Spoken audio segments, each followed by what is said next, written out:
I'm here with Amanda Terkel, with the blogger with Think Progress at the Center for American Progress. Amanda, you've been watching Glenn Beck for quite a long time.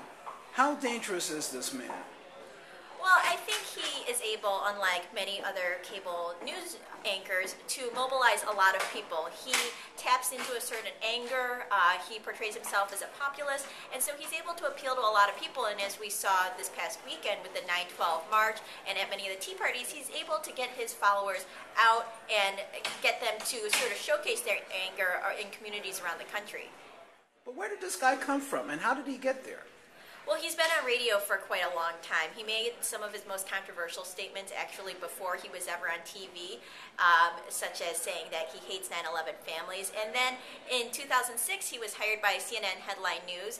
He was actually tapped to be a regular commentator for Good Morning America in 2007. And in 2008, he went over to Fox News, a move many people expected. So he's been building up his base for a while. He now has something called the 9/12 Project, which is sort of a conservative type of meetup organization, and that's now, in many ways, his pet project. How do progressives address the Glenn Beck phenomenon? Well, I mean, from a blogger's perspective, we are watching what Glenn Beck does. You have groups like Media Matters trying to debunk a lot of the false statements he's saying. We're trying to show that a lot of these Tea Parties and these town hall protests really aren't as grassroots as they seem. They're actually backed by industry-funded groups. And, we're just showing that a lot of what he's saying about the czars, too, for example, isn't accurate.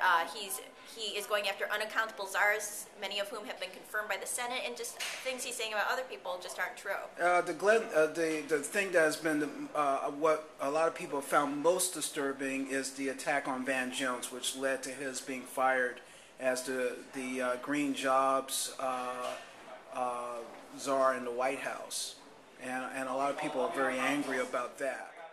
I think Glenn Beck will continue to go after the so-called czars or the Obama administration officials. He has already publicly said that he's looking into Cass Sunstein, Mark Lloyd, John Holdren, and Carol Browner, and he has asked people, his viewers and his followers on Twitter, to go up and dig information about them, so he is definitely going to keep this up. The bottom line, some people say that the more we talk about him, the more oxygen he gets. You have been in the business of trying to expose him.